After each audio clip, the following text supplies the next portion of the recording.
بسم الله الرحمن الرحيم السلام عليكم ورحمة الله وبركاته أصحابتا كحران kanaalkeena indhaha shacabka aad iyo aad ayaan idiin salaamay indhoweyd waa ku kala maqnay runtii kanaalkeena indhaha shacabka laakiin maanta runtii waxaan usoo galay markii aan maqlay ciidamo ayuu soo wadaa Muuse Biixi oo wuxuu keenay xuduudkii maamulka Khartoum State of Somalia ayaa waxaan nacay bal inaan laba kelmadood ka iraahdo ama aan la hadlo waalidiintii maalin waxaan arkaynay meediyaas aan la wada socoteen hooyooyin reer Somaliland oo aad u qeylinayay oo ka cabanayay maxaabiista laga haysto in wax wada hadal aysan ka wadin maamulka Somaliland wax dhaqaaleyn ah inaan loo sameyn karin inaysan ayaga dadkoodii ka maqnaa nin walba ninku ka maqnaa inuu isaga u tabayo cid kale tabaysa is jirin runtii waxaan arkaynay hooyooyin aad u fara badan oo ooyay marka waxaan maanta haddana la yaabay sida ka wada warhaysaan ciidanka kuwa la qabtay waxay ahaayeen ciidankii soddonkii sane la soo dhaafay ciidanka u ahaa qaranka Somaliland macnaha nimanka soo magacaabay waa qabiil Soomaaliya iska qabiil weeye marka maamulka Somaliland ciidankii ay soo tababarayeen soddonka sano ayaa waxaa laga qabtay 500 ku dhawaad iyo hubkoodii waaweynaa marka waxaan la yaabay oo saaka igu kalifin halka soo galay waxa weeye dadka ciidankii soddonka sano la soo tababarayay hubkoodii awoodoodii la qabtay oo la hayo in ay caruur yar oo iskuulaadka kuwii ka cararay iyo kuwii dooxyada Hargeysa meelaha jiifa iyo Burco iyo dad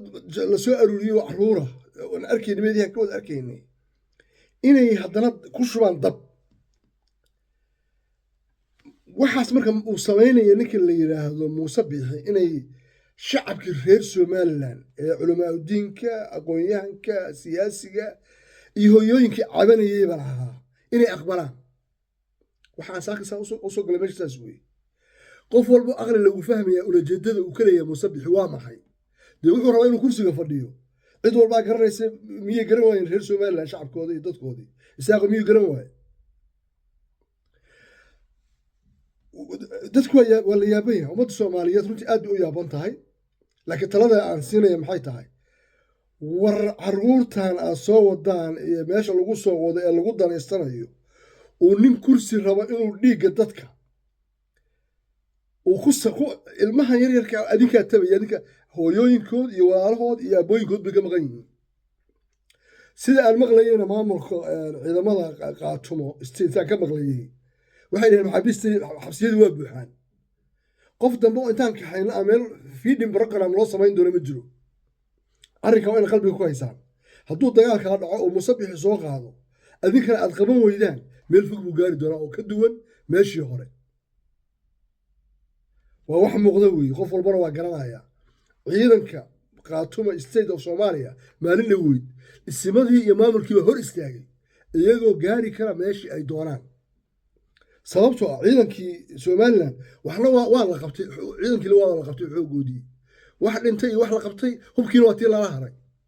ciidankan markii cid celinaysay ma jirin waxay socon kareen ilaa Burco warnimo sida isu dhaamo oo Ilaahay ka cabsada anigu barnaamijkayga maanta wuxuu daaran yahay war dadweynaha Somaliland oo Muuse Biixi oo rabo inuu kursiga iska fadhiyo uu yiraahdo colaad baa ka socota bariga Somaliland oo doorasho lama qaban karo darteed inuu dadkiina u laayo inuu abuuro colaad aan dhamaan oo maatadoox ah